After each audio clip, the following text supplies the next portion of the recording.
and this is now our 8th or 9th meeting of future historians.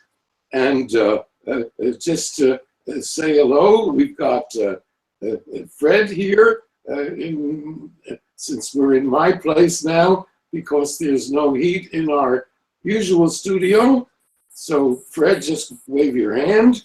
And we've got Dan, who has started a whole conversation here about the possibility or necessity of socialism. We've got Barry in Chicago. Say hi, Barry. Is he here? Okay, Lola in Paris. Bonjour. Bonjour. David. And he's just talked to us about his trip to Venezuela. And Jason in New York. He seems to be. Jason, can you say hello? Hello. Okay, it's good to see. Oh, now your face is there. Before, there was a wonderful picture of a whole bunch of people demonstrating. The airport protest. Oh, wonderful. Okay, and finally, Dickie, who's talking to us from Syracuse. And while we're on the subject of this emergency move of Venu, may be turn out to be permanent, because people have had a lot of trouble getting to the studio downtown in New York every Sunday morning. As one more example of capitalism's decadence, the New York subway system, which is well over 100 years old, is less and less functional. And so on Sunday is the day that they start making the repairs that they should have made 50 years ago or 20 years ago or 5 years ago. And so basically, for people to participate in New York, it's 6 hours out of their Sunday, and their wives, children, and significant others have been complaining bitterly. So here we can do it much more quickly. Also, we had to rent the theater space and pay a large fee to Google. I want everyone to go boo. Okay. Verizon. Verizon, they're even worse. It's even worse. Okay, for renting the hangout thing, whereas here in my modest apartment, we've got Wi-Fi that works perfectly.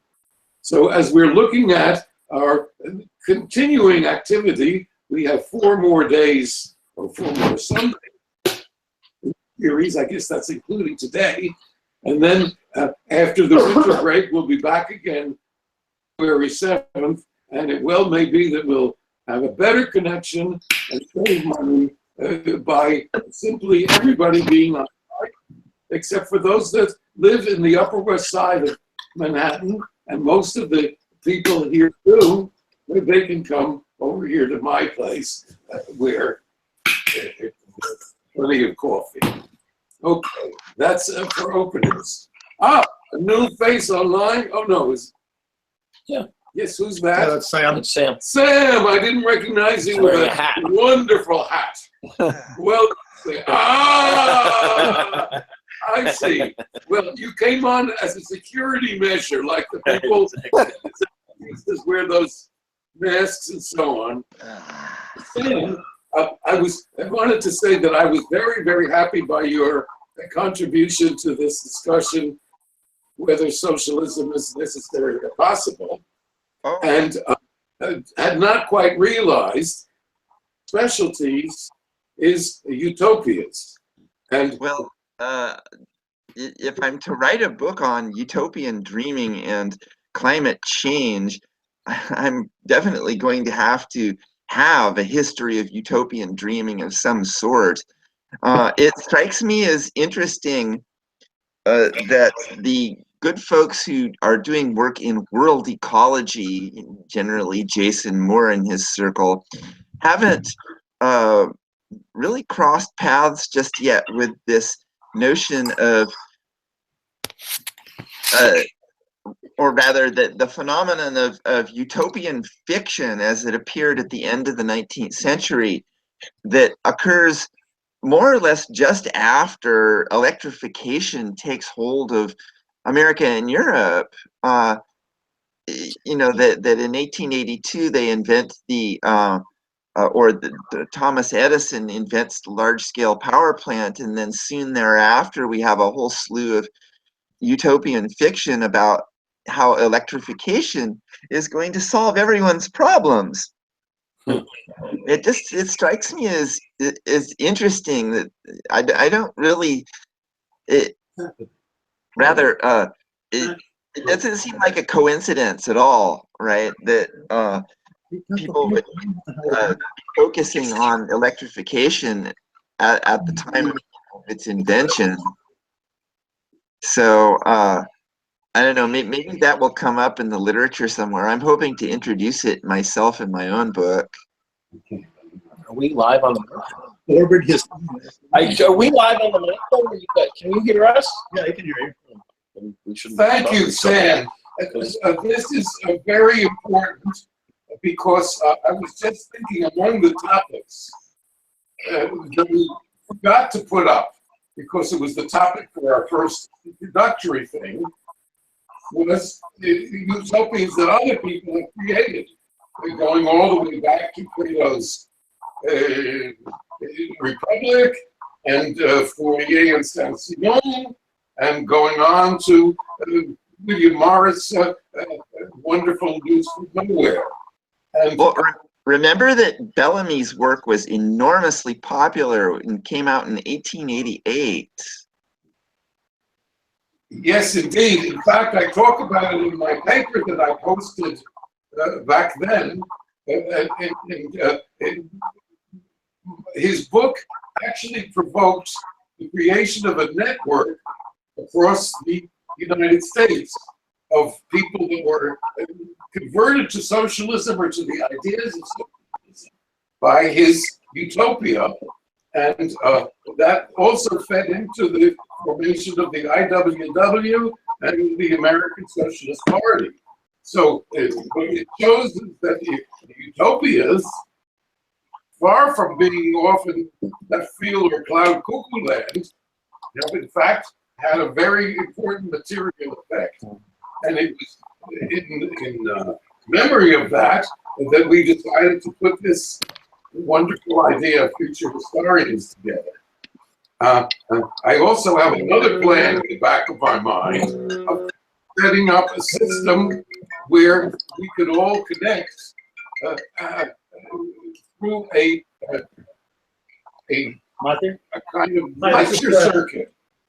I've designed an application or a website where it's kind of like a dating site.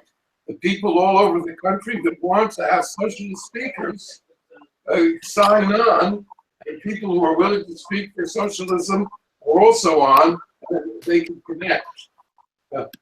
We should also mention, apropos of looking backward, that it was in order to answer a somewhat statist and rigid sense of utopia that Morris wrote his News from Nowhere. Is that right?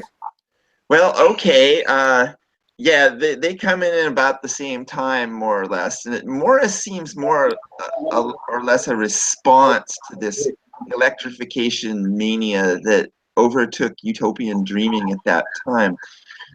It's interesting to think of the 19th century as a whole being pervaded by utopian dreams of various sorts, and you know that Marx, for his part, came on earlier in the 19th century as a critic of others' utopian dreams, as a critic of, well, for instance, Proudhon and the political economists and Lassalle, right, which is what he critiques in the Gotha program. And so you now have sectarian Marxism as a species of Marxism that continues to critique utopian dreams that are more or less moribund and oblivious to the problem of utopian dreaming that happens today, which is that there isn't really enough of it and we need more. Well, I'm so glad you agree. And Peter Hudis, who I guess is still in India, so is not online with us in Chicago, as you know, since you discussed this article in the first earlier session, his view is that Marx criticized the utopians because they went into the very fine details of what people would have for breakfast under the new society, what they would wear, and so on. And he said, well, we can't prepare recipes for the kitchens of the future. But at the same time, it was Peter's and my idea that, in fact, the utopians of the early 19th century inspired Marx because they created an idea that there would be a post-capitalist society. And well, Engels admits as much. Aha. Yeah, So, Engels admits as much in the Socialism, Utopian, and Scientific. exactly. Even in 1880. So you were a little bit upset that I used the word Marxist method as if that was something that I could define and to make definitive. But all I meant with that is Marx's example. Oh, that, okay. It's no once, biggie. once the idea of a better new society was out there, it became possible to see capitalism as a limited historical society that had a before and an after.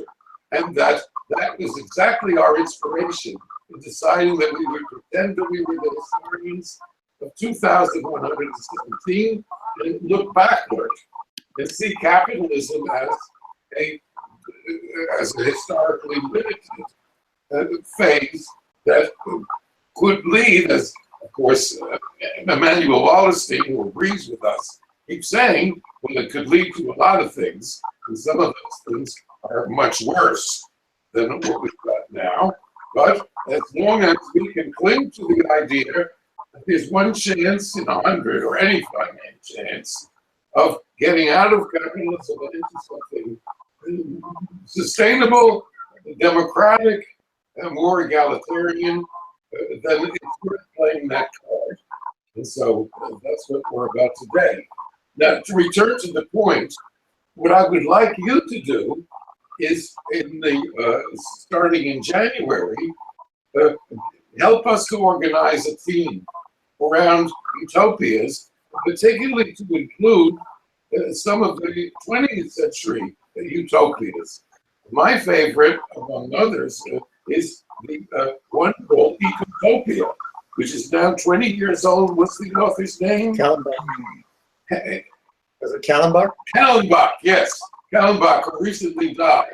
But he wrote a wonderful novel about a New York reporter who was the first one to be allowed to go into the ideal society in California. California has, in his story, seceded from the Union and is living a different kind of life. And so he describes his adventures there. And many things that we can use. What I'd like us to do, because to me, all our research should be oriented eventually to cutting stuff up from other people's work and modifying it to our purpose and putting it online. So there are people that have a tremendous imagination, like Kallenbach. Imagine a future society, and I'd like you to help us to do some readings and then to modify and choose among all of these different images of a better world, Richard, and use them. there is at about the same time, but not really as entertainingly, the Goldsmith and others put out a book called Blueprint for Survival. It also came out in the 70s and also describes an ecotopia of sorts. Although, like I said, it's not as entertaining as reading Kallenbach. No, but it may be very good for doing what I call filleting. That is to say, cutting apart, taking the parts that we can make use of, useful documents, and then modifying them and putting them right into our narrative under the various categories. Oh, let me interject that we shouldn't forget W. Warren Wager, A Short History of the Future. Not only is really worth reading, and is that also he proposed a mechanism to get there, and that is the World Party. So that came out. I mean, I learned of that book in a review in the New York Times, and so add that to the list. And I would just comment that solar communism is really solar electrification. So it's returning to the late 19th century dream of what electrification should be, but this time it will be solar powered for the whole world. That's wonderful. That's wonderful. Well, look, would you accept Sam, maybe with David as your co-worker, and Lola, who's already written a wonderful, quite entertaining utopian novel? Why don't you get together and collect some of these things that people send to Sam, their favorite utopian, and we'll start next term with the discussion of these things, especially as there are things that are much more fun to read, or somewhat weary. Well, primary priority for readings that He's falling. I we've can't. had about catastrophe. You can't hear me because I haven't said anything. No, I can hear Richard. Now, I thought Richard's kind of blacking out a little bit there. Okay.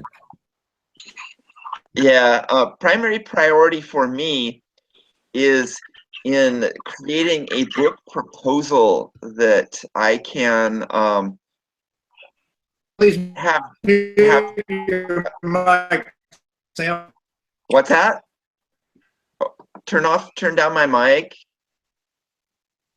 Oh, okay. Yeah. Primary proposal or primary priority for me is in creating a book proposal which Jason Moore can look at hopefully during winter break. So that's what I'm focused on at this point. But I might be able to dig up something from stuff that I've already researched on No. Ecotopia. Computer that's crashing here. So yeah. Hello, Mati. Do you hear me? Do you hear me? Good morning. yes, Matty. Oh, Richard, please. Oh, could you pull down your screen a little bit so we can see your whole face? That's better. Wonderful. That's okay? Yes, perfect. Okay. Let me introduce you. Yes, Matti and I have been working together for 15 years at least.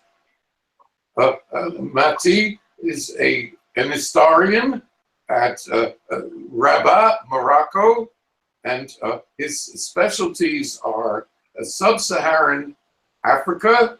He was for quite a few years a professor at the University of Senegal at St. Louis, Senegal, and for many, many years lived in exile from his native Morocco because he was persecuted by the regime, which is arguably one of the most repressive in Africa, and for a long, long time, the monarchy. At a certain point, he was allowed to return to his country, and for many years, he was head of a foundation, the Foundation Ibn Rushd, and among many things, he founded Freedom Now, which is the organization that defends and protects the rights of journalists in Morocco. And he set up an educational program to create citizen journalists and taught them to use a system called Storymaker. And for this, he has been, along with his students and other associates, charged with the equivalent of treason by the Moroccan monarchy, and has been subject to harassment and persecution, and is facing a trial that keeps being postponed because, of course, there's no evidence against him from month to month. So we are very, very privileged and very pleased to have Matti with us. Last year, he was on hunger strike for 20 or 21 days because they had restricted his right to travel. And among his other activities, he appears all over Europe and in the world discussing political topics. So both as an activist and freedom fighter and as a scholar of great renown, it's our great privilege to have Matti Mongib joining us. So say a few words, Matti. Thank you. This is too much for me. Okay, thank you, and I will continue the discussion. It's very I find it very interesting, and just hello from Morocco for everyone. I am very happy to participate and to contribute if I have any idea throughout the discussion. I will intervene. Wonderful. Let me just ask you one question before we open the discussion. What's happening right now in Morocco, in the region called the Rif? Because the struggles in Morocco at the present moment are very intense.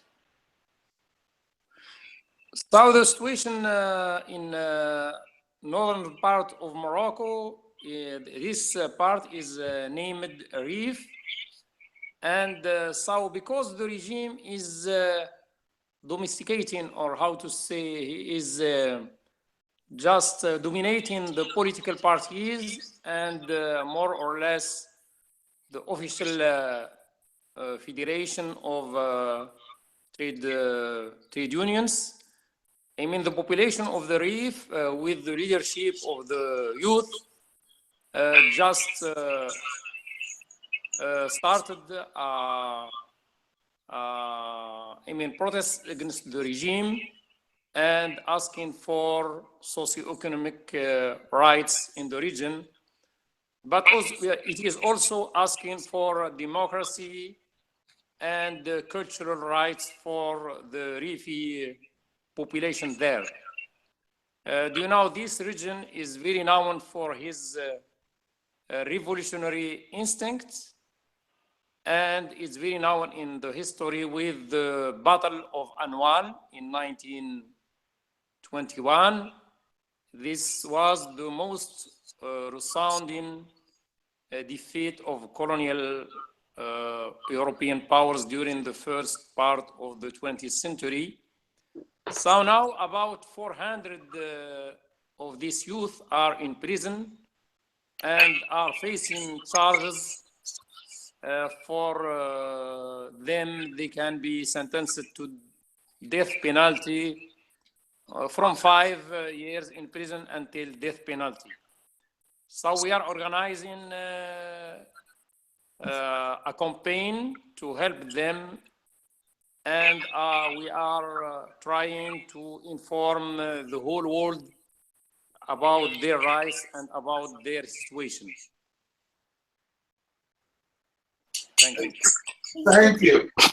Of course, many people who have read a little history know the name of Abdel Karim, who led in the 1920s and 30s the revolt, and both the Spanish government and the French government sent armies to track him down in the mountains. The Rif is a name of the mountain range there, and they were never really able to defeat him.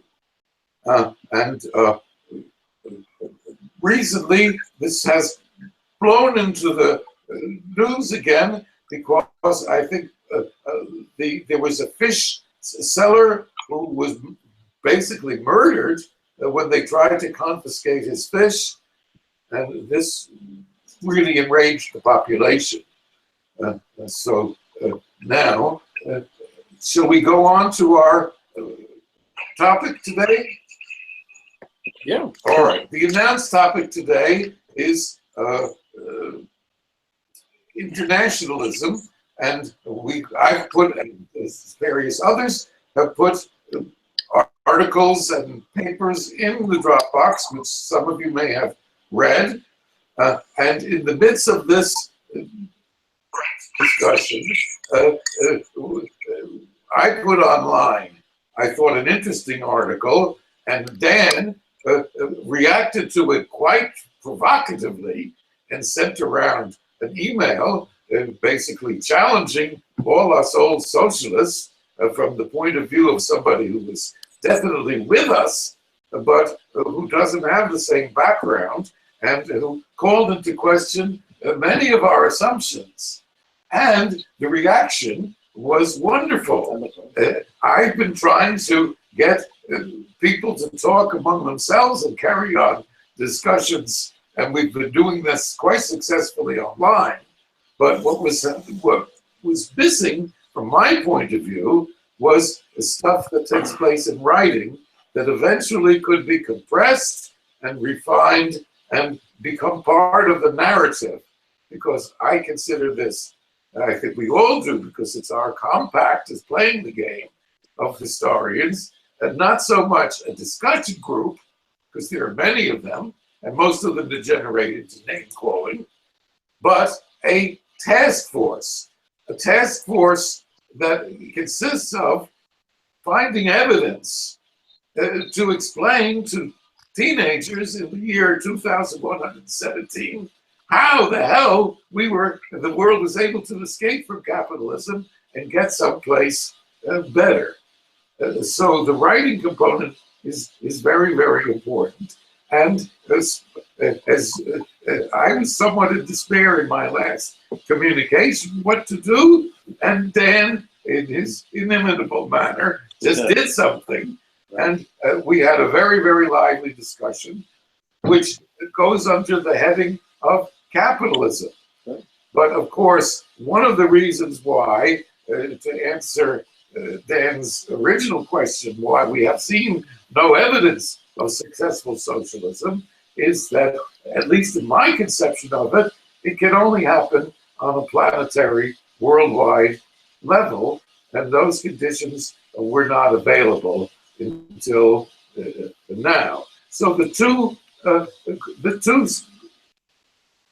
topics, capitalism and anti-capitalism, or post-capitalism, segue one into the other. And I believe our next topic for next week is organization, right? Yes. Yes. And it turns out that many of the things that I posted also have to do with organization, because under internationalism, I discussed the first international, which Marx was part of, the second international, which was social democracy, and which collapsed when it ceased to be international and took sides between Germany and France in World War I. The third international, which had great promise at the time of post-World War I, but soon degenerated into an agency of Russian Stalinist manipulation. The fourth international, whose break with the third international did not go far enough. And so here we are today, looking at the question of different forms of organization. And lots of people since the year 2000 have been talking about horizontal versus vertical organization. So all of these meld together and we can move on. I would like to say one other thing. The materials that we're gathering in these various categories is sort of like a stockpile. We're putting together piles of bricks, okay? And this process will continue. In other words, we don't forget about previous topics when we move on to the next one. These weekly meetings are like a preliminary one. It's brick gathering and making a plan and so on. And I suspect that the next phase of our thing will be to revisit all of them and put those bricks together and start filling up the wiki, which we're doing even now. So keep, every time you think of something, keep posting in the previous and in the upcoming topics. And I also suggested that we place articles online, I mean in the Dropbox. If everybody places just one article each week, or actually does it in advance, then we won't have this problem. Although, finally, Fred and I and Dan have been discussing this here in New York, and I would like to propose that we, instead of having just email kind of chaotically, that we set up a listserv and with different threads, so that, for instance, our wonderful discussions that we've had, thanks to the initiative of Dan and the participation of so many other people, this was really the most lively thing that we've done.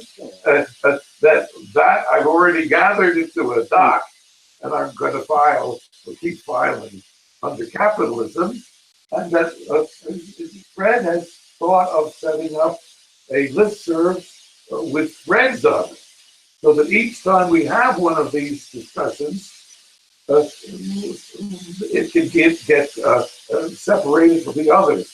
My fear, and I haven't encouraged email in the past, was that one, it leads to proliferation, and number two, it leads to flame wars. So, but since this seems to be the way that people are used to and are happy communicating with lots more active back and forth, let's try it that way. I ended my last message with, if you have a better idea, please bring it forth. And this seems to be what's happening. Fred, could you just say a couple of words about this listserv and what it could be? Well, there's nothing too mysterious or complicated about it. We'll just set up a Google group with everybody in it, and then you'll be able to either post in the Google group interface on the web, or just receive and respond to emails. We'll try to get that set up early this week and send something around about it. But it should be just pretty straightforward. I'm probably some of you are already in one or another Google group that exchanges emails in this way. Can you set up this so that there are pre-existing threads, so that people will have a choice of where to, what heading to place their article? Yeah, sure. Okay, let's have some discussions. Is this a good idea, do you think? Does anyone have anything to add, or? I just said Dropbox is pretty hard to use, I find. One thought I had about the Dropbox, it might be useful for any other system, is if we number the topics by their chronological sequence. So it's easier to, that would make it easier for me to work with them. And then like having that separate wiki folder with the other documents is also pretty difficult. So if there's another system set up, maybe it could hopefully take care of that kind of problem as well. Did everyone understand Barry's suggestions? I'm not quite sure I did. Barry, why don't you put that in a email and send it around, or send it to Fred? Sure. Yeah. Okay. No problem. Okay, so if that is the case, then let's get right into the discussion. I'm going to just say one sentence or two, and then we can take it from there. Peter Eunice's main point in this discussion that was started by a bunch of people around New Politics magazine, Barry Finger, among others, is that beyond the other reasons why socialism is both necessary and possible, is that previous attempts have never attacked sufficiently the underlying logic of capitalism. Now, I asked Peter to spell that out, he didn't quite. But what he means is that capitalism is a system that is a constantly expanding capital, and it has no end to it, and it has no limits, in the sense that human life and the life of the planet are all considered externals. And its one goal, you could put it vulgarly, is to make profit, but technically speaking, it is the self-expansion of capital. And according to Marx, this can only happen one way, which is forced labor. We had slavery and serfdom in earlier societies. The capitalist method is wage labor. And that means that could someone answer the door, please? Wage labor means simply that workers are brought in and paid just enough to live, or to live under the society that they're used to, and that they are paid the minimum and made to work the maximum. And the surplus, called surplus value, that is kept by the boss, the capitalist, or the state, and either redistributed among the elite or used to increase the stock of capitalism, of capital, in order to expand.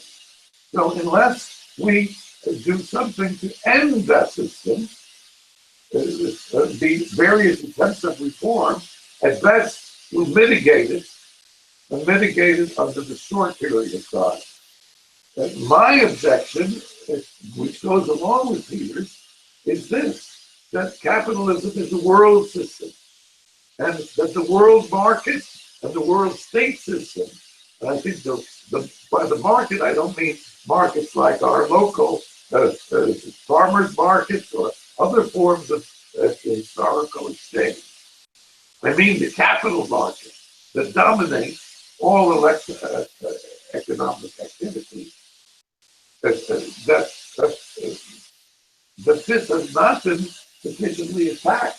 That the extraction of surplus value, of making people work hard and fast, and then keeping the product, but this has been the characteristic of all of these systems.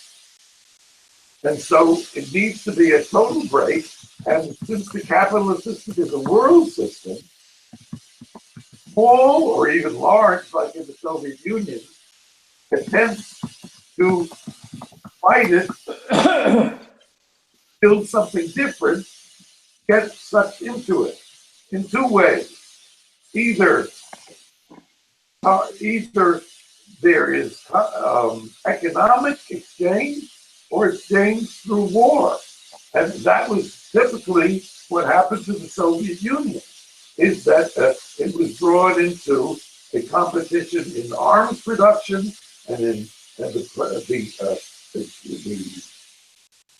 products for armies, and indeed was able to survive and beat the Nazis, something that David constantly reminds us of, since he was conceived of the victory at Stalingrad.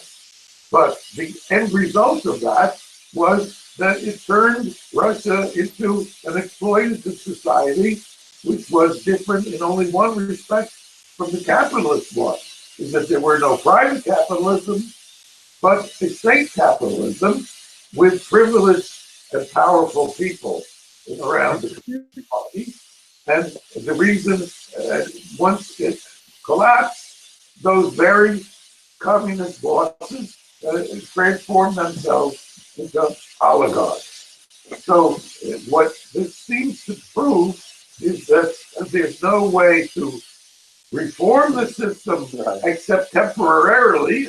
That's a good thing, and that we're all for, and that these struggles for reform and can lead and develop into vast struggles. But the other really missing element is internationalism, because as long as capitalism is the dominant world system, everything gets sucked into what Peter calls the logic of capitalism.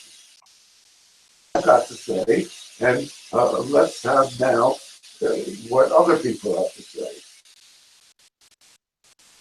All right, so does Matty. Who you want to give it to?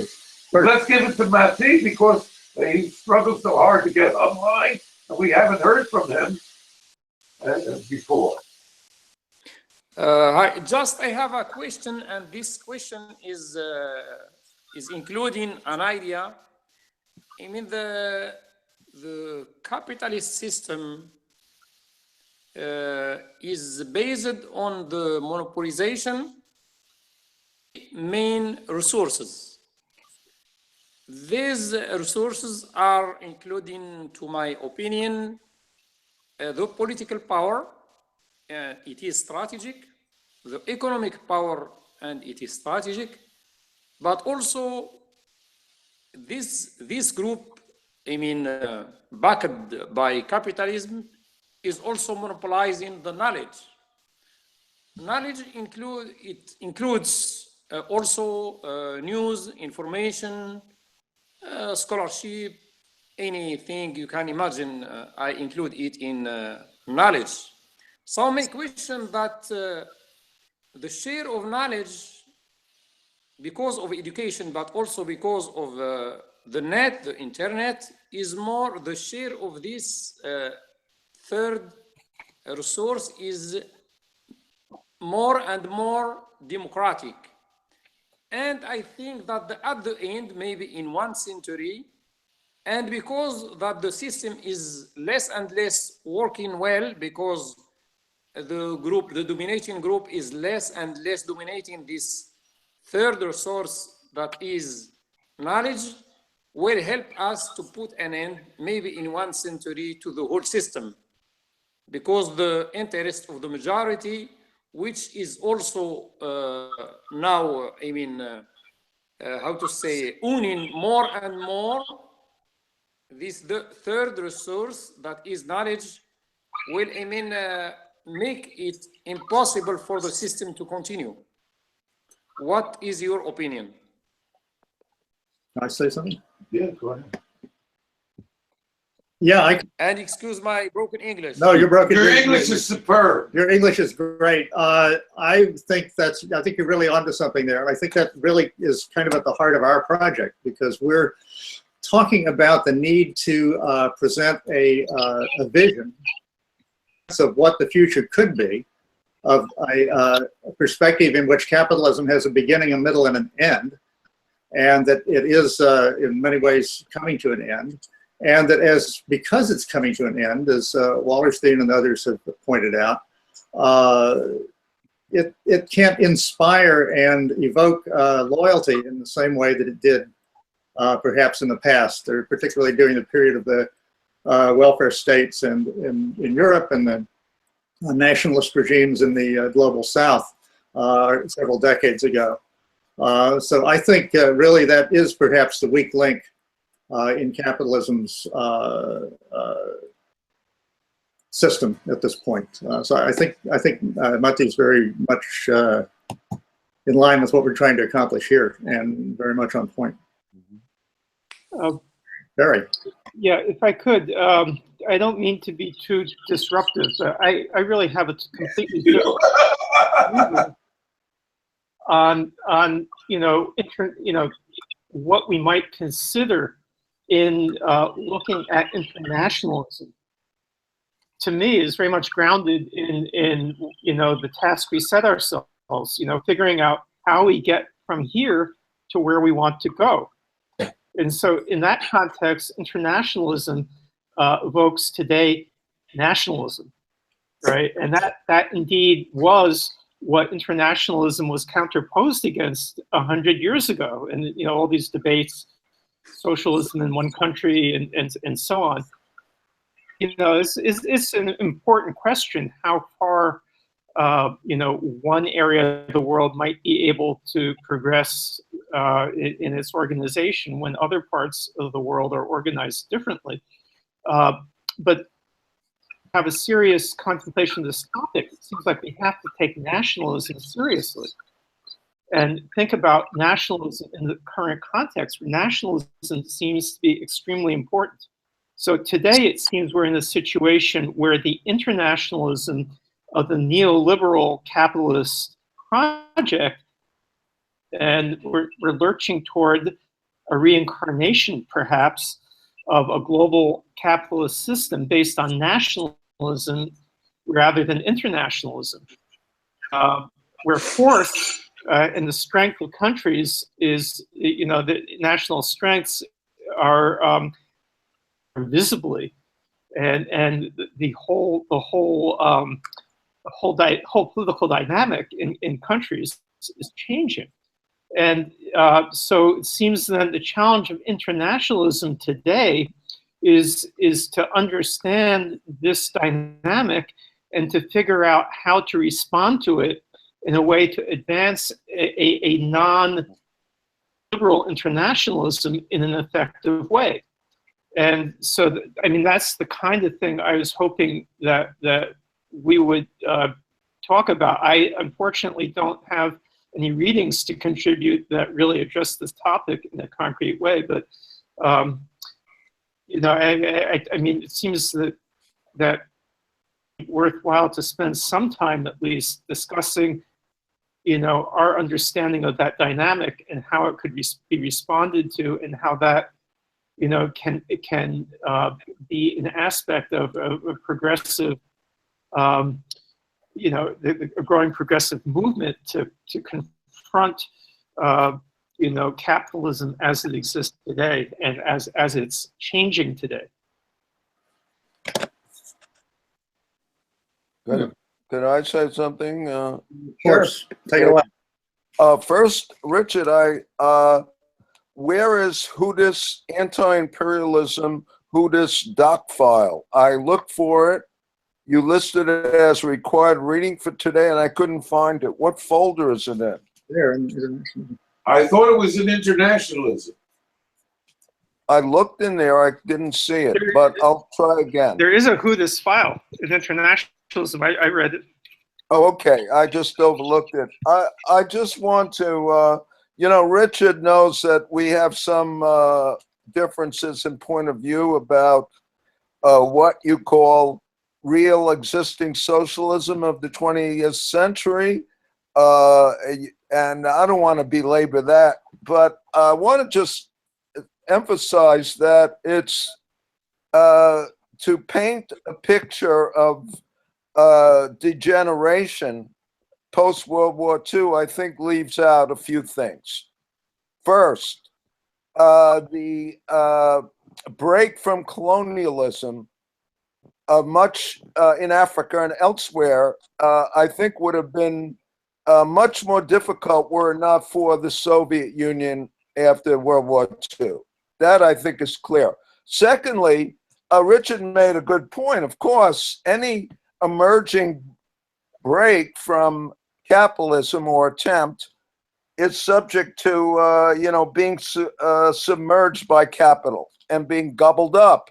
At the other hand, there's another effect, and I think we see that, for instance, with the German Democratic Republic versus West Germany, that the social gains and undeniable achievements regarding women, regarding employment, and so forth in the GDR certainly had an effect on West Germany and forced them to adopt certain social aspects of the social welfare state because they were competing with East Germany. And of course, I recognize all the bad things too that coexisted with this.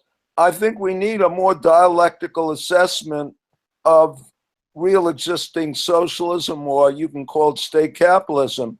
And we do have some survivals, which I think merit a more positive assessment, such as Cuba.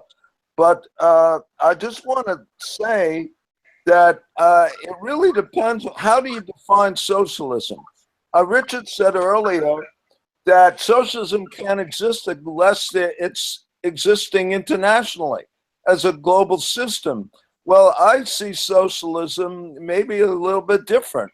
I see it as an attempt to break out of the rule of capital. And it's reversible, it's impure, it's full of contradictions. And we're seeing attempts right now in the world, and we're going to see more. I agree with Richard that the full development of post-capitalism towards society we all are looking forward to will only really be realized in an international system. But we should look at the contradictions that exist in the process and not paint it in a completely negative way. That's my opinion at this point. Thanks. Can I say something here? Yeah, sure. Yeah, I find myself kind of in between Richard and David. I certainly agree with David that there have been major, but perhaps not durable social gains made in some of the attempts to get rid of capitalism. And certainly we can see today in the contrast between Cuba's response to the hurricanes, the recent hurricanes, and Puerto Rico. I mean, Cuba basically did not lose power, and everybody was, only 2 or 3 people died, and everything was back to normal within 10 days because of the way in which they respond as a people, as an organized people, to disasters like that. And of course, Puerto Rico, I don't even need to say what a capitalist disaster Puerto Rico is. Oh. So that's the point. And also, I mean, as we pursue this project of trying to sort out and discover positive features in every opportunity that presents itself around the globe right now, and try to project the positive features of what's going on into the future and see them as seeds. I don't think we can fully neglect, the seeds that can be planted even by, limited or failed social experiments. Certainly, I mean, there's tremendous gains in popular organization and consciousness and social welfare that have unfolded in Venezuela, which I'm sure David could tell us more about at some point, despite the fact that Venezuela is still locked into the global capitalist market and is under siege. So we need to both recognize the positive contributions of these experiments and attempts, and also understand their limitations and try to find things that we can point to and ways in which those limitations are overcome in the coming decades as we move toward our projected socialist utopia of 2117. Next. I'll say one word if that's okay. Am I audible? Should be. Raise your hands if you can hear me. You're fine. I'm on? Yeah. Okay. David, I want to thank you for your remarks. And I think that I'm really closer to the position that Fred just took than may appear. for example, what the big plan here is that that we find in all these examples of struggles that have made partial gains and that have shown where mass activity can move forward, even though eventually they've been either stifled or crushed. Nonetheless, those are the elements that we as future historians must look for, must cherish, must analyze, and must try to incorporate both in the how, that is to say, to show where mass activity and such has opened new doors that could open onto a better world, and incorporate them. And my favorite example, the most recent one, is the Zapatistas. And this is one case where, in a very, very small area of a undeveloped part of Mexico, the fact that they declared their autonomy, if you will, at the very moment and quite deliberately that the United States imposed NAFTA, the trade agreement that was designed to suck all of North America and South America, or North America, Mexico, into a trade deal that was horrible, which has in the United States succeeded in promoting mass unemployment and delocalization of decent jobs, and in Mexico has totally ruined the Mexican peasantry, which was still in great majority a subsistence agriculture based on corn and rice and beans, the things that Mexicans going back centuries have always produced. And now the United States is dumping genetically modified, mass-produced factory farm corn in Mexico to such an extent that you can't buy Mexican tacos. Now we're down to Taco Bell on the streets of Mexico City. I mean, it's a total horror show. So clearly, the Zapatistas were far-seeing, and remarkably, it's 20 years now, or will be, when they declared their independence. And the people that have gone down there and reports indicate that it's a society that is roughly very democratic, where women play an important role, and where Marcos, who was definitely the big leader, Sub-Commander Marcos, from the beginning, he called himself Sub-Commander so as to try and, not fall into the Stalinist model of a great chief, and now has resigned from this role. So we can certainly look at that. Dan, in his answer to this discussion, quoted a friend of his who said that if the Spanish Republicans, or really the Spanish anarchists, who had taken over industry in Barcelona and in the area of Catalonia, if they hadn't been killed, well, they certainly represented something really important, which is how from below trade unions took over management and peasants occupied the land and so on. If you've ever seen Ken Loach's wonderful film, Land and Freedom, you'll have a picture of that, or you could read Orwell's Homage to Catalonia, where when he arrived there, and he looked around and saw that the tramways were run by the workers and the phones were run by the workers and even the barber shops and so on. And he said, my gosh, I've never seen this before. This is a place where the workers are in the saddle. So the question that Dan asked was, we'll have to take up this question of violence.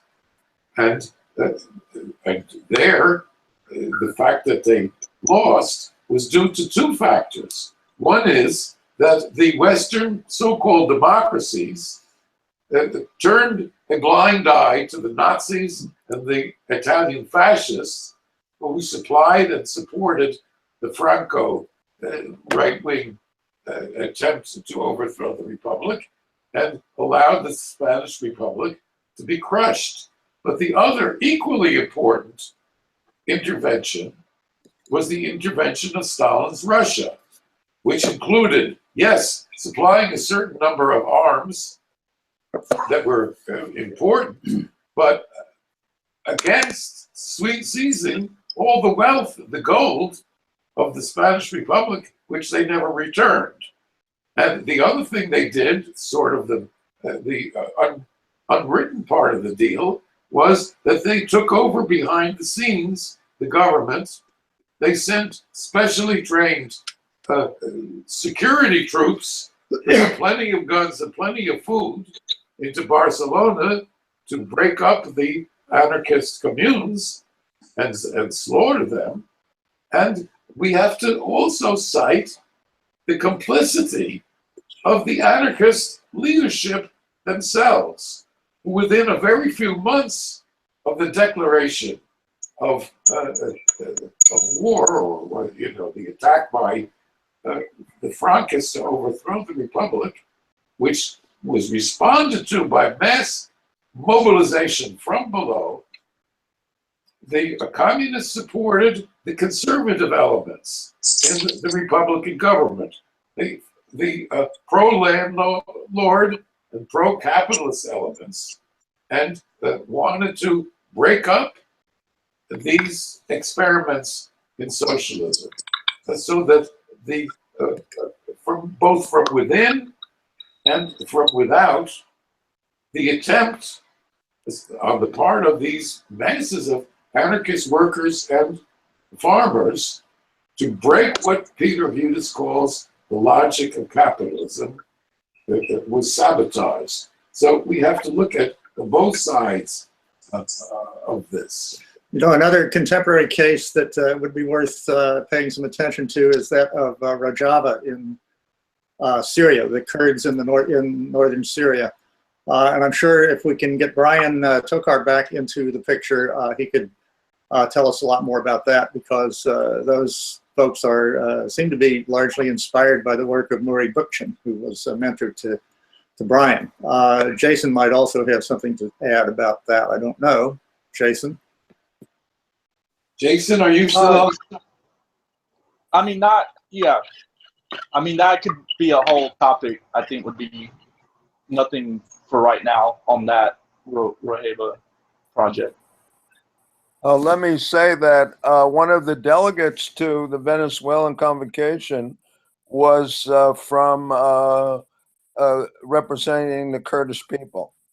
And he happens to live in Frankfurt now, but he grew up in Turkey, in Kurdish stan part of Turkey. It was very interesting he shared a lot. And of course, the convocation endorsed the freedom of Öcalan.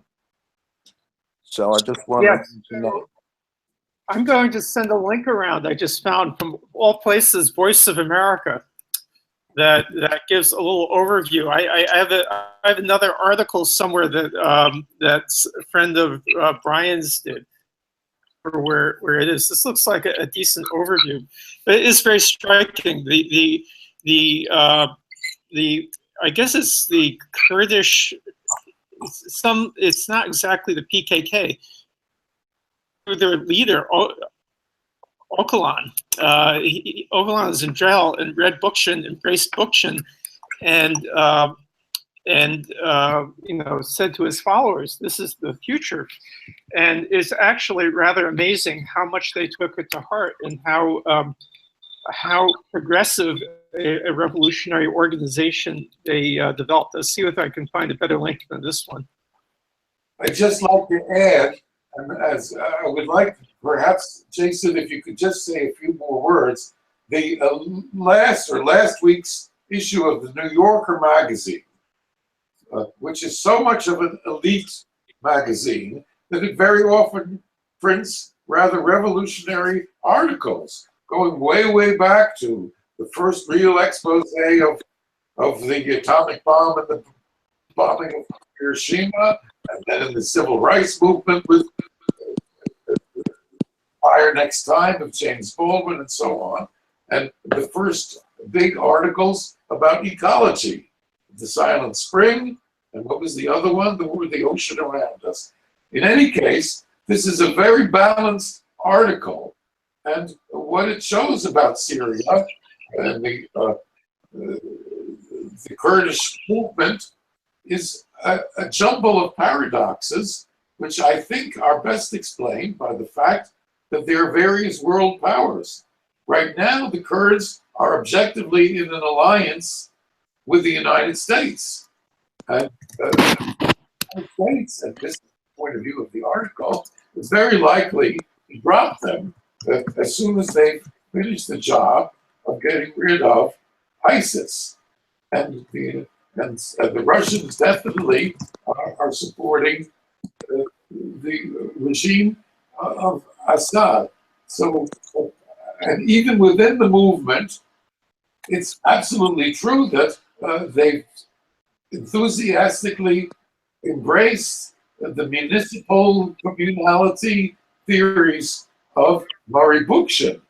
But at the same time, every meeting they have cheers for Öcalan, and it's clear that he and his disciples pretty much decide from above some of the policies.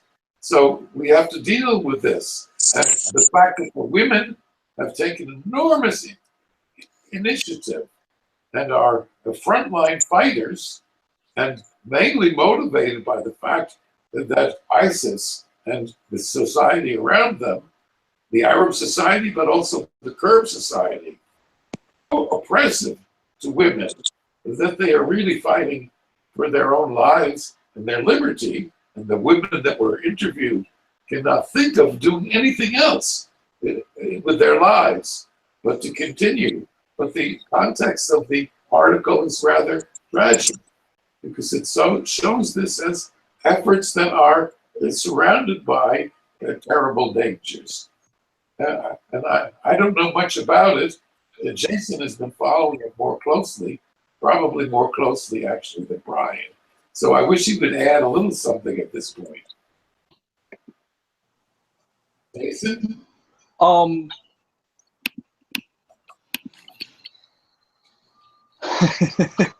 I guess when we're talking about internationalism, that could be a good example of the need. I mean, this relates to, I guess, some of the debates about how to evaluate, say, the Soviet Union or East Germany, which I would call the need for critical solidarity versus uncritical solidarity. Because there's a I mean, it's sort of the inverse of what Richard, I think you call zombie Stalinism, or the zombie anti-imperialism, like, just because seeing someone saying something against imperialism or doing something and then having this logic of the enemy of my enemy as my friend, we can't adopt the logic of the enemy of my enemy as my friend, but neither can we adopt the logic that if someone is my friend, that we can't say anything about them. And that's what I've seen happen to a lot with the Roheba project in Syria. It's especially striking when you compare that there were, I've talked about before, there are similar projects that, like, the left generally ignores, even though they're doing some of the same things, just, and the main difference being that they're in the rest of Syria, they're doing it while being bombed and sieged, while the PYD is doing it with the cover of the U.S. Air Force and U.S. weapons. So of course it's going to be better off materially and have more success if they're able to do so, like, with, in a, you know, an easier situation, not to downplay the difficulties they have. I don't want to emphasize the criticism. I just focus on the criticism because it's so absent in the conversation about it. But which is why I hesitated to get into it. And one, especially in people that are facing a difficult situation as they are, I'm very cautious about how I criticize what they're doing. But I think it's necessary. There's a podcast called The Irrelevant Arabs. It's a a name. But so it's two Syrians that are in New York in exile that participated in the early stage of the revolution. And there's a particular episode they did with Yasin Saleh, who is also a Syrian revolutionary in exile, but in Turkey. And he says, look, you have to criticize me, but first acknowledge that I'm a human being. Like, treat me as a person, treat me as an equal, and then criticize me. And I think that's, like, it was a very moving example, I think, of this call for critical solidarity. We need solidarity, but it has to be critical, which leads to the question, then how do we do this? Because the left has been horrible at it, like either in failing to show solidarity or, like, say, the Palestinian cause. There was a long history of the Palestinian solidarity movement internationally suppressing criticism of Arafat and the PLO. Now the PLO is basically running the police force for Israel and the West Bank. I mean, that might be oversimplified, but you have this whole series of either the refusal to show solidarity or like hegemonic solidarity or some kind of powerful solidarity, which has led partly to get us to the place we're in. So if we're going to try to put forward a better solidarity project of internationalism, we have to deal with that. So I'll leave it there for now, but Jason, I really appreciate what you just said. My conversations with the Kurdish delegate to the Venezuelan convocation were quite interesting. He recognized, I asked him about, what about the relations between Israel? I mean, my moderate Zionist cousin got me a subscription to Jerusalem Post, which is generally a vile publication. It doesn't even have good food recipes anymore. But they have quite a few articles supporting the Kurdish struggle. And I asked him about that, and he said, well, yeah, it's a problematic issue.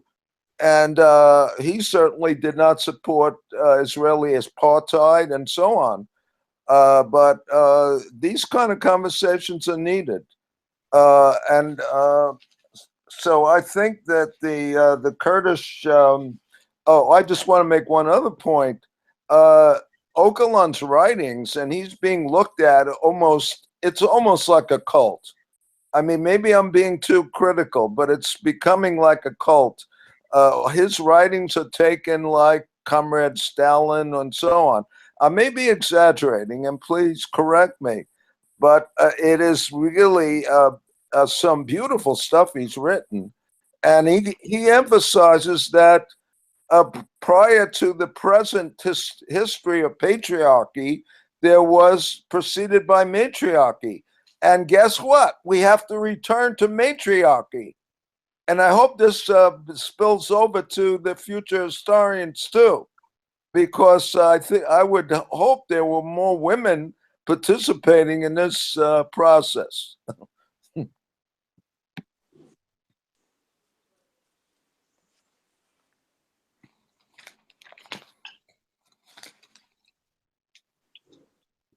Hello, can you hear me? Yes? Yeah. Okay. We are on December 10th, I think, we're going to have the meeting about women as vanguard. And we have some wonderful women who are organizing that discussion. Oh, great. Julia Guseva in Moscow, Lola, who is here present, Jenny Greenman, who has long been in this struggle, and Silvia Federici, who is a veteran feminist and author of wonderful books. Oh, great. And I think I've forgotten one other person. Anya, of course. Okay. Anya, who's not with us today because she is in Geneva and I guess couldn't get online, but who will be back next week. So I agree, it would be wonderful to have more women, and especially women from the global south. But we're doing the best we can with what resources we have. Everyone should commit to recruiting one point. Well, there's a great idea. Did everyone hear that? No. everyone should reach out to one woman in their entourage and bring them in, especially for that discussion. That would be a good way to make them identify with this group and continue with us for the next semester. Now, I would like to return to David's very, very important remarks and place them in a global historical context, okay? And I already did this online under capitalism. If you will look under capitalism and then the then part, I already posted online my article on capitalism's collapse, and just this week wrote a new beginning part of it, where I base myself on Emanuel Wallerstein's theories expressed in Ecotopia. Excuse me, what is he called? Utopistics, okay. Now here is Wallerstein's take, looking way, way back at the world system. And what he says is that both the French Revolution and the Russian Revolution were, in a certain sense, failures, or failures in the very simple sense that they were overthrown by the counter-revolution, in one case, France, and Russia, really at the end of the Cold War, collapsed under the pressure of the counter-revolution and converted to capitalism. That's the one thing that he says.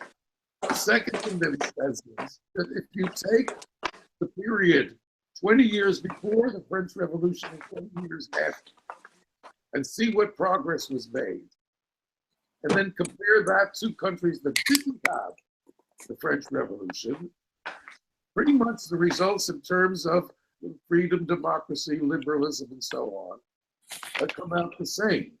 And if you take the Russian Revolution and start 20 years before and 20 years after, and compare Russia to other countries that had a similar economic and social problems, you find, again, the same thing, that they all succeeded in one way or another to industrialize, to secure their borders, to create a certain amount of progress for the common people. So at least this is his assessment, which I'm a little bit wary of, but let's leave it right there. Because then what he says is that these revolutions were paradoxically successful in changing the whole world, because the French Revolution unleashed the ideas of freedom, democracy, liberty, equality, fraternity. In a somewhat ambiguous way, it was brought on the bayonets of Napoleon's armies to most of the countries of Europe, including Russia. And the beginnings of the Russian Revolution were, of course, the revolt of the officers and a conspiracy were officers that had been influenced by the French Revolution. Everybody that's read War and Peace knows that many of the educated people sympathized with the national enemy. So the effect of the French Revolution was to make standard people voting, people participating, political parties, and all the rest.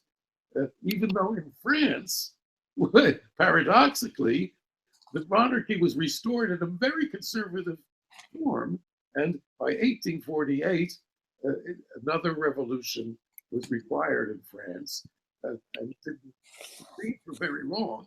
And yet another monarchy, a Napoleonic reactionary monarchy, was imposed.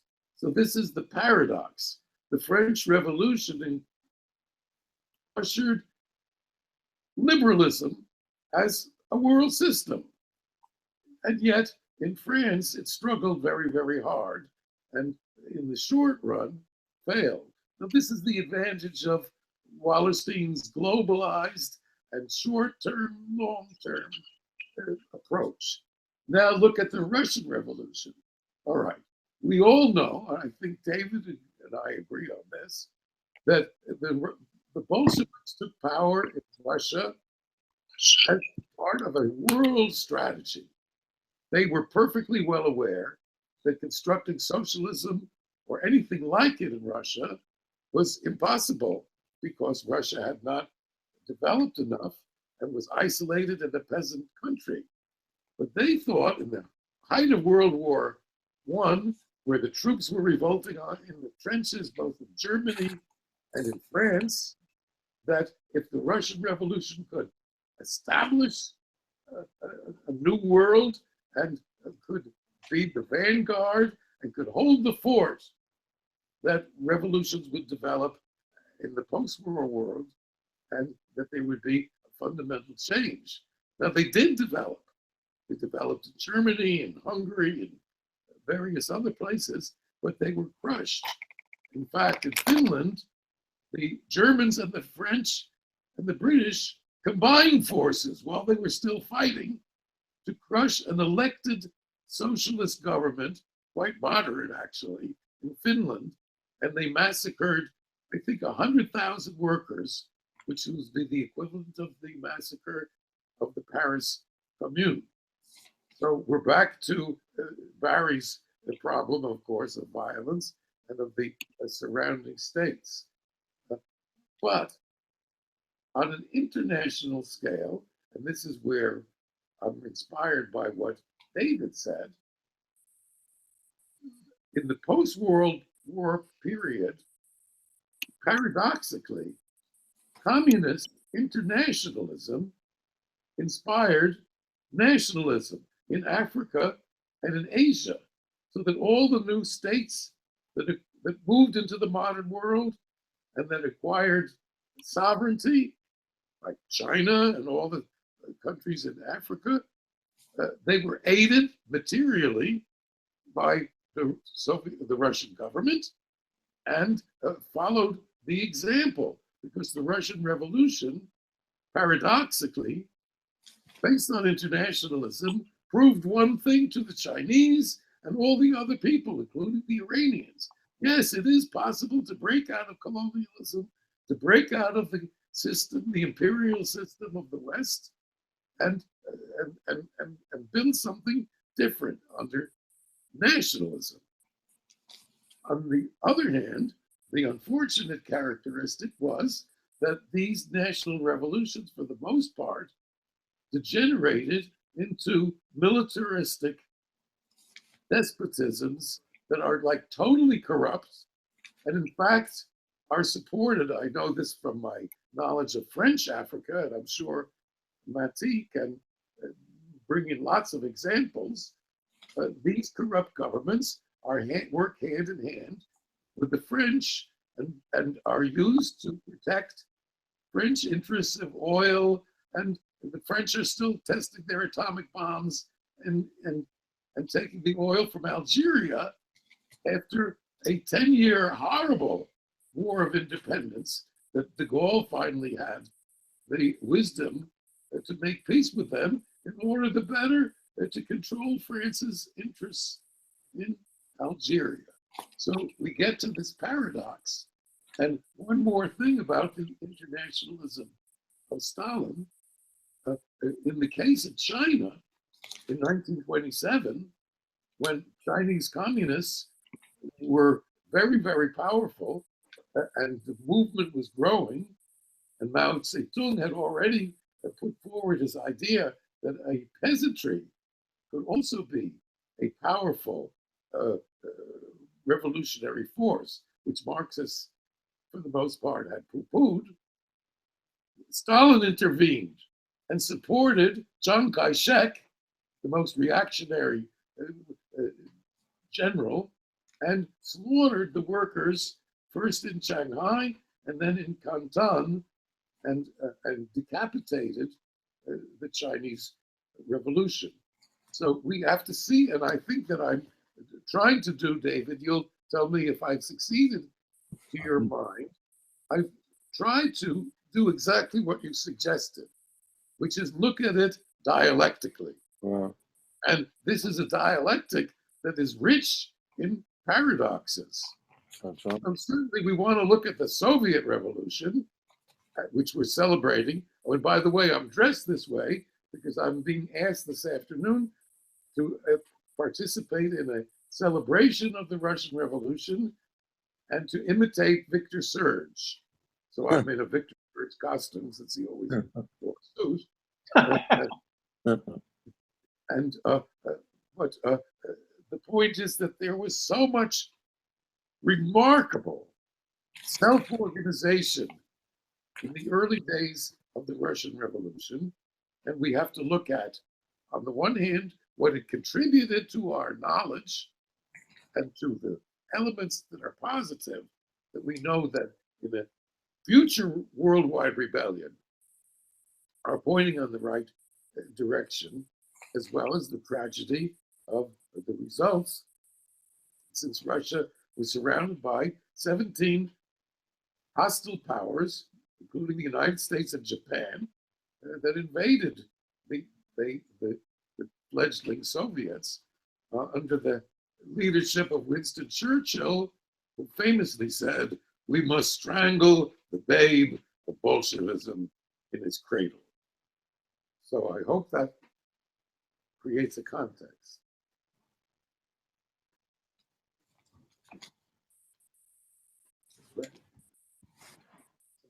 Richard, you left one example I think should be mentioned. That's the majority rule in South Africa, and we know that the communist bloc gave a lot of material aid to the African National Congress, and it was again paradoxically when the Soviet Union fell, that actually opened up the opportunity for majority rule.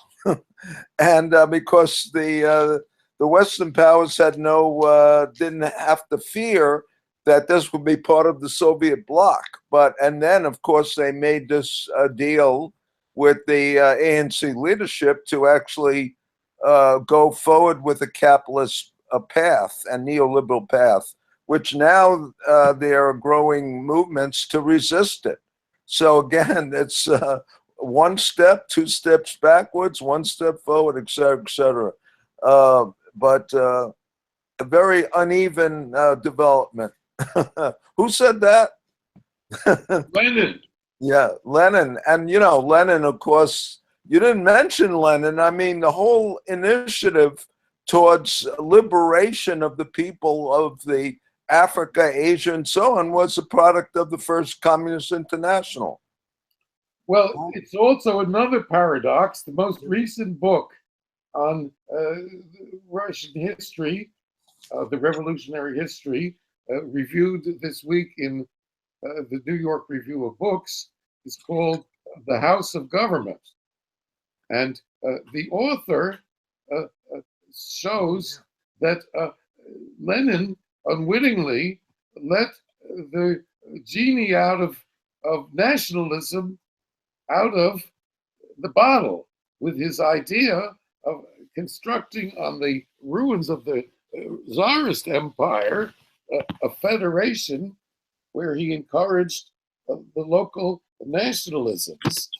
And this turned out to be, under Stalin, a terrible form of oppression. And now in the post-Soviet period, the creation of all kinds of new corrupt national dictatorships, and of course the chaos in Ukraine, where basically two different groups of oligarchs are fighting each other, again along Cold War lines, because some are allied with Germany and Europe, others are allied with Russia, but they're really the same, because our information tells us that these oligarchs are working together to exploit on both sides of the East-West fighting line, for example, the coal miners.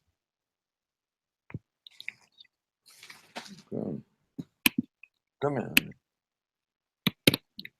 Come in.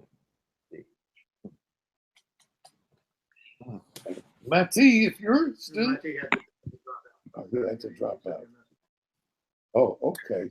Well, I was just about to ask him to intervene on this subject. My cat has something to add. Oh, never mind. She got tired of waiting. I'd like to move to the subject now of labor. And saying this, in the United States, our national labor unions are all called internationals for some historical reason that is quite ambiguous. So we have the International Brother of Teamsters and various other unions, national.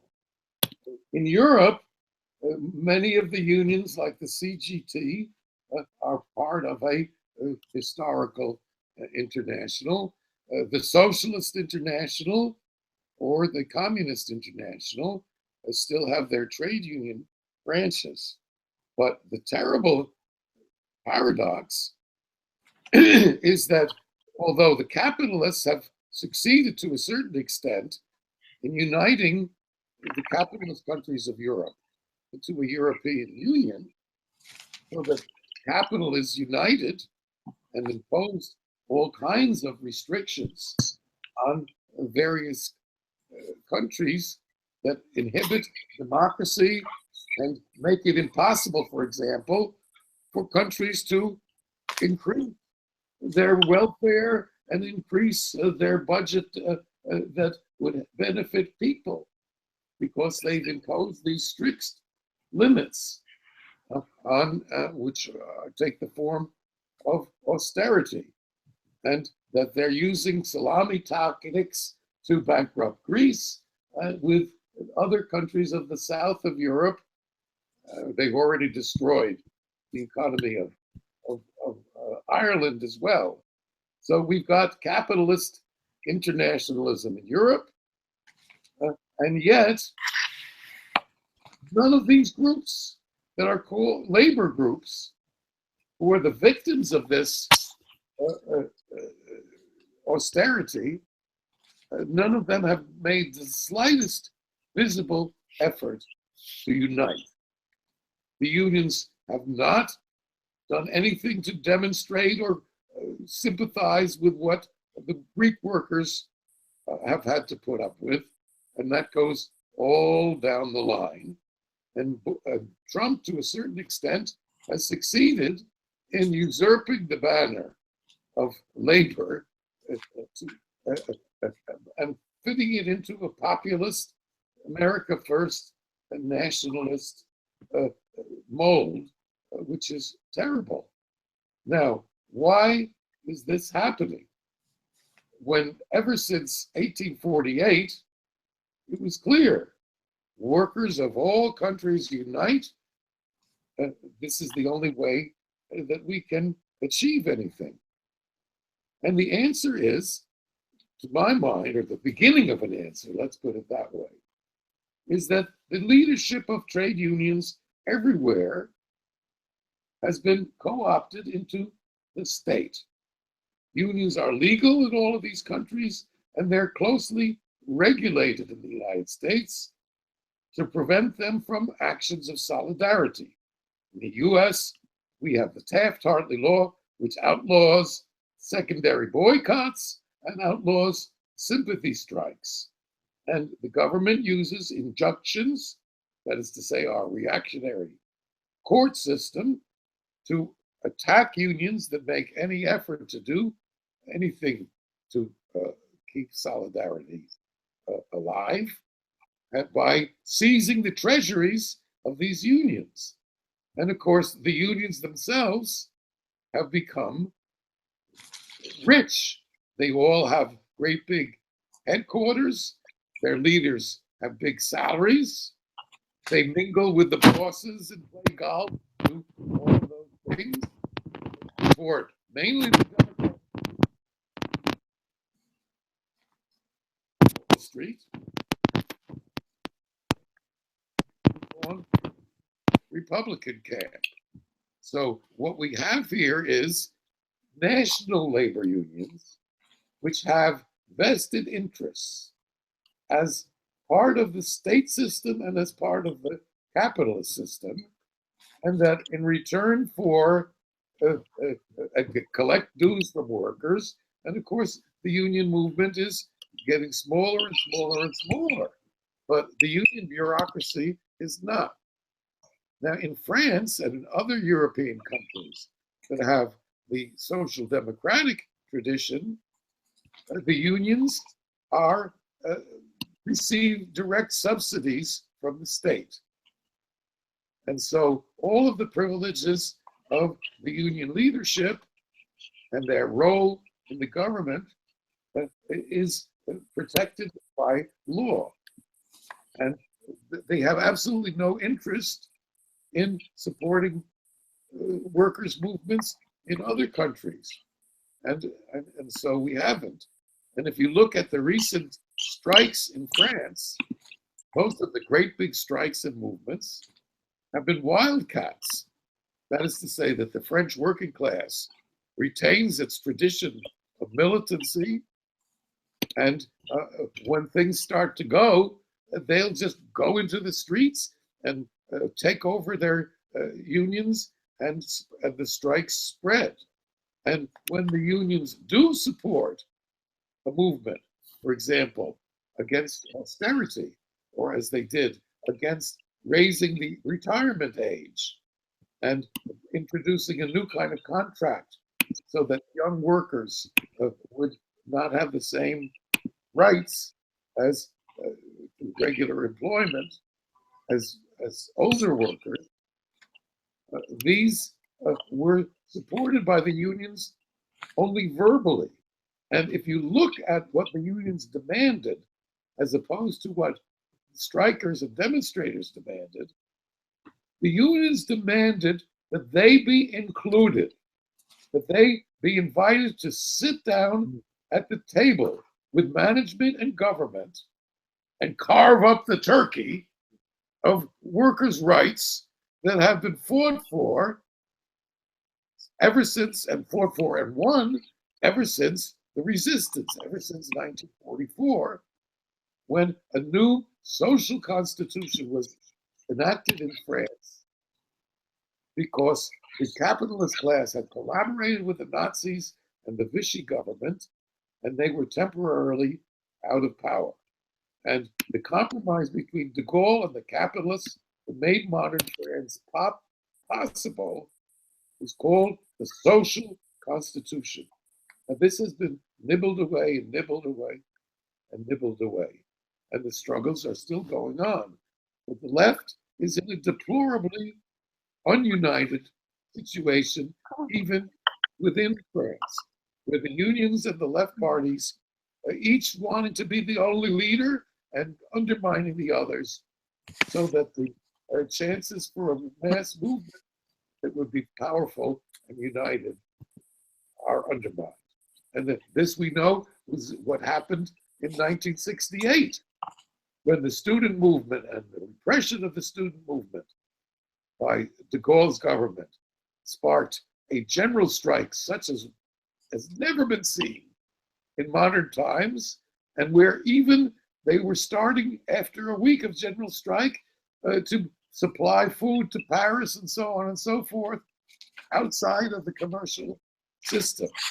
But the CGT, and the other political powers, political parties, undermined that, and so that revolution, although it spread internationally, was finally put down in France. So this is the situation. Nationalism is a powerful force. It is arguably the main result of the internationalist Russian Revolution of 1917 and the Soviet efforts post-war to support anti-colonial movements for their own reasons, obviously, in the jockeying for position against the United States in the Cold War. But nonetheless, we have this paradox And it is a major, major obstacle. Because although the proletariat in the world occupies a less and less of a majority role, at the same time, the number of proletarians has not decreased. The absolute numbers of proletarians has increased. And in China, the class struggles, which have been successful in raising wages and so on, are more violent and more significant than any place else in the world at the present moment. Oh, okay. Well, I'm running out of. Let's let someone else chime in on this subject. Nobody wants to speak, but I just want to say, counterpoint, transnational solidarity is not dead in the trade union movement in the world. And I'll just point to, first of all, the trade union role in the anti-apartheid movement in South Africa. And now, very recently, solidarity with the boycott, divest, and sanction Israel movement, BDS, which you see very strikingly in UK, where major trade unions have endorsed that and behind the BDS, in the Irish labor movement as well. And there are many other examples. I agree with you, Richard, that it's a major challenge. It's certainly not at the level that it needs to be. But there, again, I think you're being a little bit one-sided in your blanket description of the labor movement of the world. And I just want to point to the Rosa Luxemburg Foundation, and which of course is the arm of Die Linke in Germany, and their role in promoting this kind of transnational solidarity, and in particular, trade unions for energy democracy, Sean Sweeney, which are very active in the international labor movement. So that's that's the last word from me today. Well, just to round this out, first, let me thank you. Please, everybody, when you find examples of this happening, bring them into the discussion, because these are the elements of the new society within the shell of the old that we have to develop. On the other hand, I am obliged to say, as far as the ANC is concerned, and COSATU, which is its trade union ally in South Africa, they were instrumental in the slaughter of the miners that struck. And that right now, finally, there's a split within that basically neoliberal, corrupt regime that was set in place by Nelson Mandela, backed by the Communist Party. There's now rumbling in the ranks and some splits, and maybe we can see some change for the poor people of South Africa, who are basically living under the same conditions in shanty towns that they did under the apartheid rule. Well, we're getting close to the end of our meeting, and Fred has got to leave. So let's take one more round from people. Would everybody say something before we sign off? Why don't we start with Lola in France?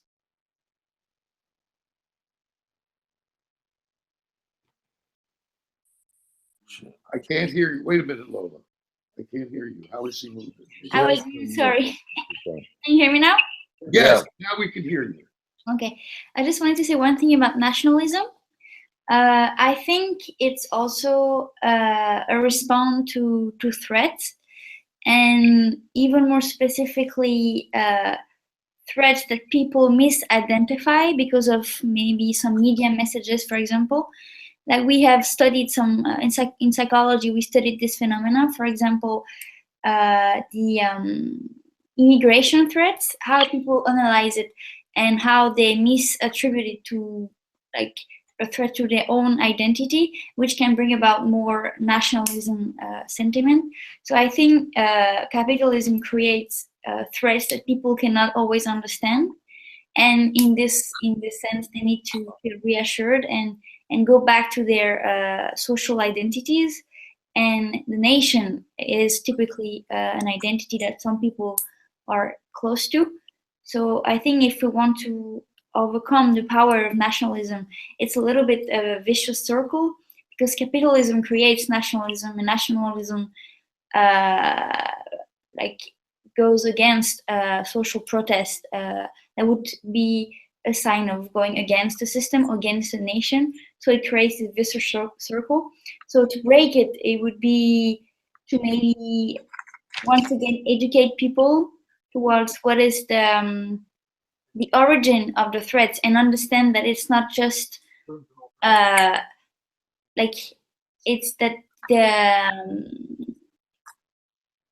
the target is not really the country itself, but more like the economic system, that it's more global. Maybe this would be for people a way to keep a sense of social identity with their nation while trying to protest for social change.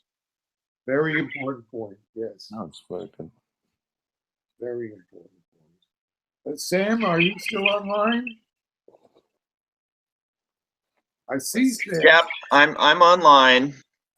Okay. Indeed, nationalism is a byproduct of capitalism. The various rules that capital needs to have in order to continue a steady and regularized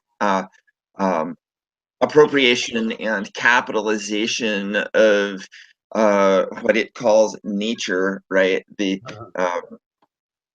the labor power of the working class, the commodification of the world, and so on. The continued profit of the capitalist organization, whether it be partnership or corporation. Nation states are necessary to make, give all that sort of thing a veneer of regularity and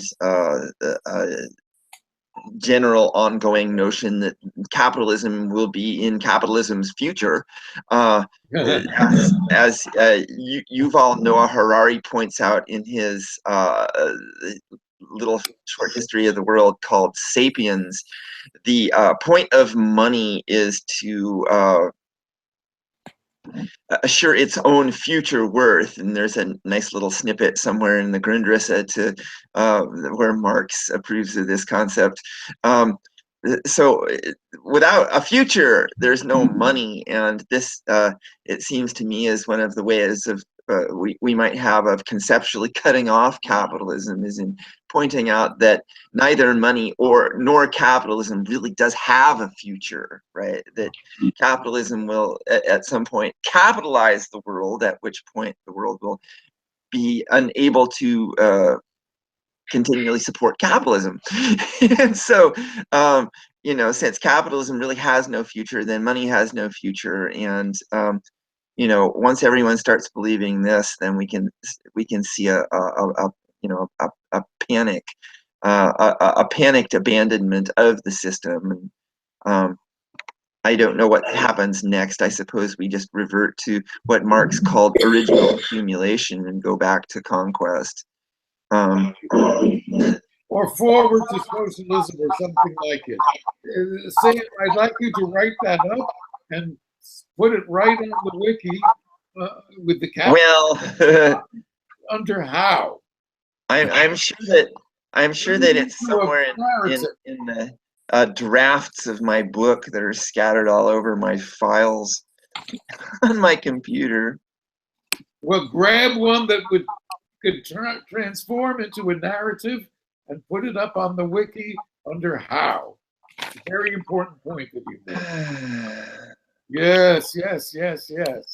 Who's left online here? Barry. Yeah, well, I apologize, but I have to say I'm very disappointed today.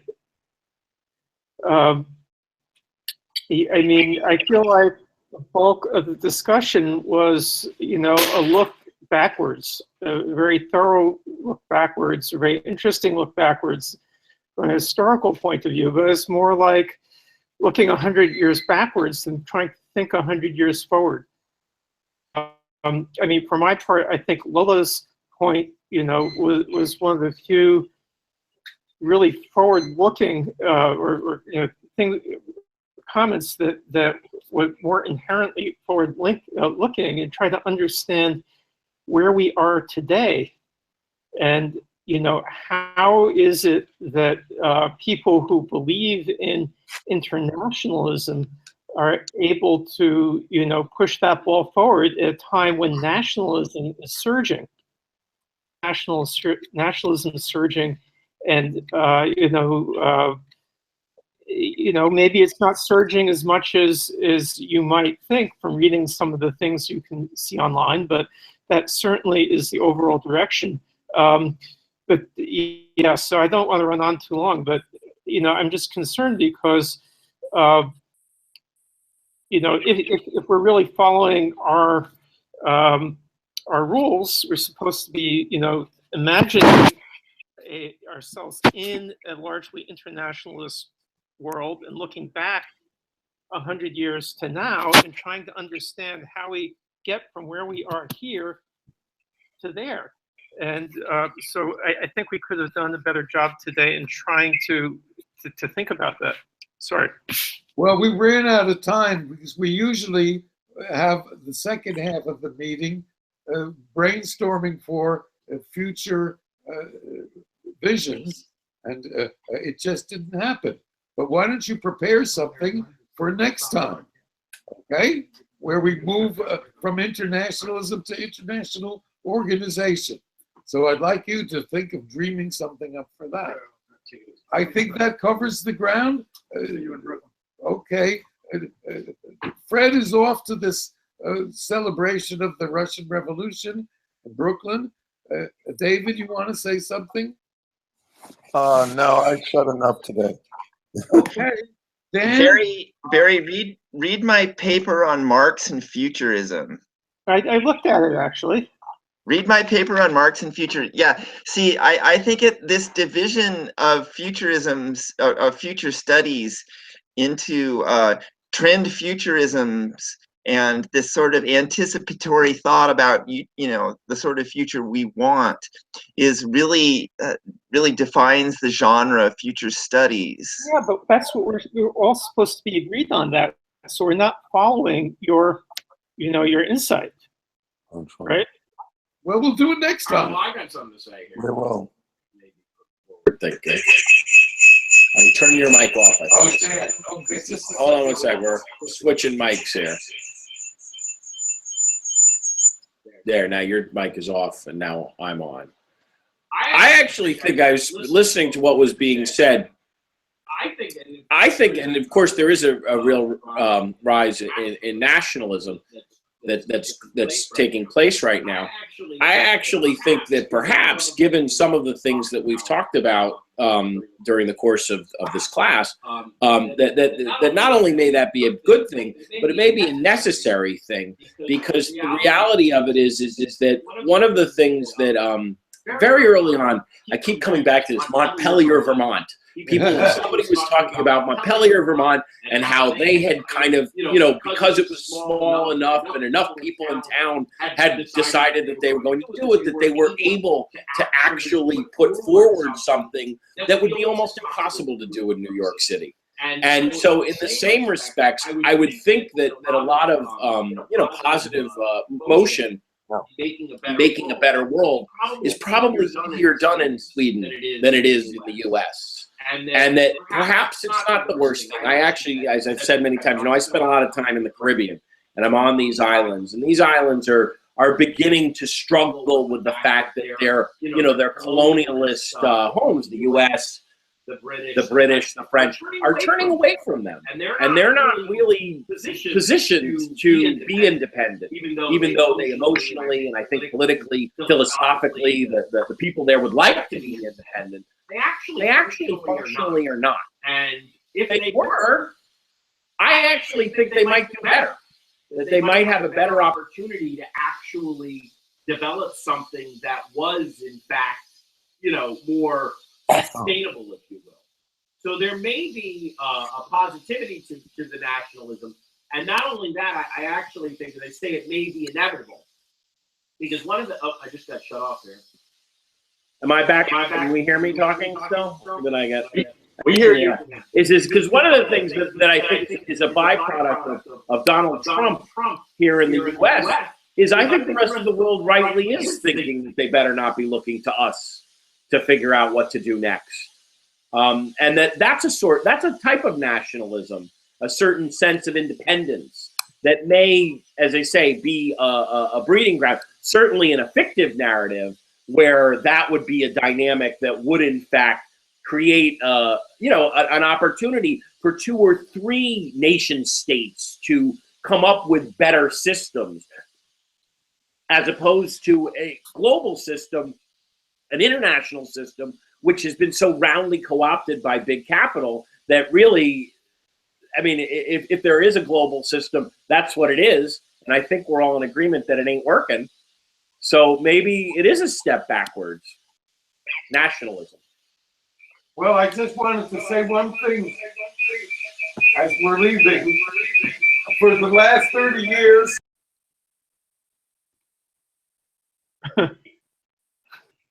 You're gone, Richard.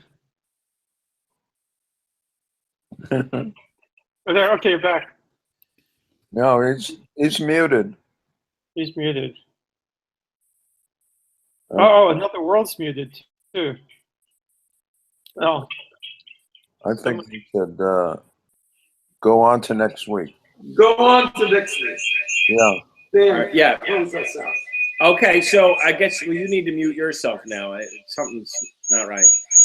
Well, we had a little bit of feedback, but I guess we're going to go into next week. Next week is organization, which I think plays very nicely into this particular topic that we just went through. Good. So good work, everybody, and let's keep chatting. Ciao. Bye. Bye. Bye.